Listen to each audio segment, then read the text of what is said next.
Karanta, turo man ikabok sa sultingan pero itong na ID na to nga reviews, pwede ka ito tumagamit. No? Pero 5 years na ito ma-expire, o 3 years. Kung na may bago, silimun ng distribution ng tangana si Bong Shigin. Itong tawag si, kuhan? Lucero Progrenas na?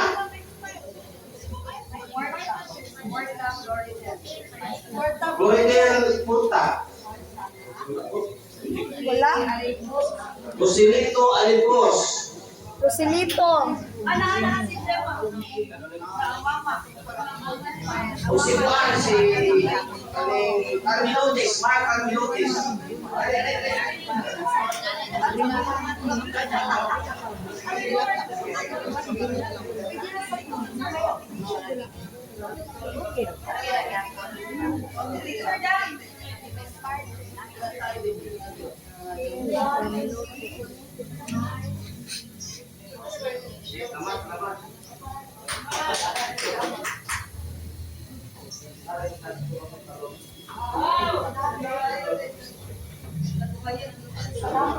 So salamat kaayo Cons, and good news na dito ko ni snacks from Carlo Candido ano nga po dugo pabuhi. So karon akong ihatag di ay para sa pagpahibaw pagpasabot sa ruling sa election or mechanics sa ato ang magabuhaton karon akong tawagon akong kauban si Joanne Simafranca. Hatagan natin sa musipang kapag. Okay. Mayong hapon, Barangay Kasuntingan. Kamutin ko sa magpailang rin si Joanne, nasa basa. Nakawan ako si Marie Grace, si Cons Arnold, si Sana Marie. Before na ko itapol ang mechanics sa election, ato sa i-discussaan ang criteria sa inyong pilion na mahimong officer. Ang unang criteria, kinahanglan active siya member. Pasabot nga active, ang iyahang PWD na ID is kuan siya, kanang expired. Kuan siya, active din siya, balag din siya makatinong meeting sa active siya naka-renew. Ikaduha na criteria na pwede ninyong piliton kay maoning walay record sa barangay na troublemaker. Nang bitaw dili barumbada, way pasabot ali na ata isilingan. Dili pwede mag-nominate mo nung may silingan na adi na kaduulan. Dapat ang niya i-nominate, makitaan na yun, kaduulan, kapangayog, kamunggay. Yang ikapulo nga criteria sa inyong pilion nga officer, kay kanang maan potential sa kanang kuan bitaw, kanang active siya, yan na siya initiative sa inyo ha. Ana ba na? Willing siyang makapon, willing sa siyang magpa-train, willing kay di mo ano yung ana ba? Ayaw kay kitang tanan, nag-learn pa man tarot. Bisan pag idaran na, makapon pa maghapon na. Ha, mo na siya yung criteria akong pilion ha. Kuhaan na ito mga itaisonan. Nasabtan ra? Okay, then arin na ta sa mechanics sa election ninyo. Eh baka po, dili na ni bagpo ninyo, kaya nag-election na sad mo, pila na katulid sir. Oh, 5 years, so kay balong nagid mo sa mga mechanics, pero ako lang sa itakol balik ang mga mechanics. Ang mga delegado sa election, magbase gid kini sa record sa inyong minutes of meeting. Tanaw na ko, majority naman ta, manang puro na, diretso kay kubra na tas pila na ni. O, 120 na kape niya, ang nasa mga records, 195, o, daog na ta din nakita.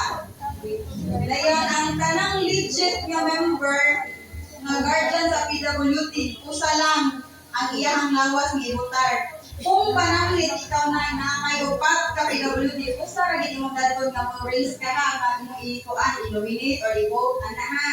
Dili ta pwede kay upat imo upat sa nimo iisa. Ana ra usa ra gid sa kalawas.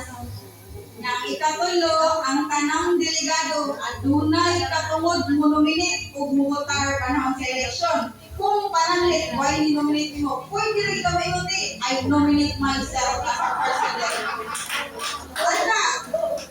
Pwede kayo atuan ang katungod why mo hikaw na o why mo nominate kung ikay mo ba sa imong kagalingon. Why magbuot? Mao na siya ang atuang Ang ikaupat, sa dili pa ta mag-eleksyon, naatay 15 ka Board of Trustees. Nanong 15? Sobra naman os gatos. Diha sa 15 nga Board of Trustees, arak ka magbuha og officers gikan sa President down sa pinakamaubos nga posisyon. But, ang PWD maura dyo'y makakupot sa posisyon gikan sa President paingon sa Treasurer. Kuha na to, si guardian ni PWD, auditora siya, PRO or BOT, Board of Trustees, member na siya sa board member na siya. Dili pwede si guardian sa President ng Treasurer ha. Kinahanglan ang inyong i-nominate PWD din siya. Kinahanglan ang mugunit sa posisyon PWD jud. Gawa sa auditor. Paingon sa ubos kay okay ra guardian na. Nasabtan sa tanan? Okay ra? Nya kinahanglan ang inyong gipili nga officer mo-align na sa atong administrasyon karon.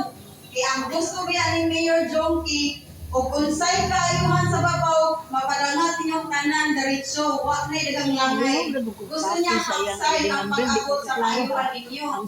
Dapat ang inyong piliyong officer mo-align na sa karon nga administration. No, para okay ra mo, ma-align. Kaya parang kaayuhan, diretso na ninyo tanan, wala na dagang samo-samo. Sige, nya, okay mo kayo.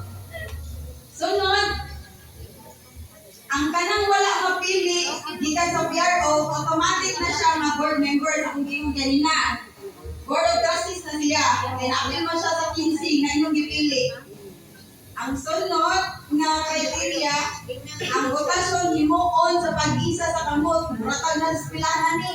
Pag-nominate ang president, isa-isa na. Anak lang ka sayon. Dayon, anytime sa kanang mag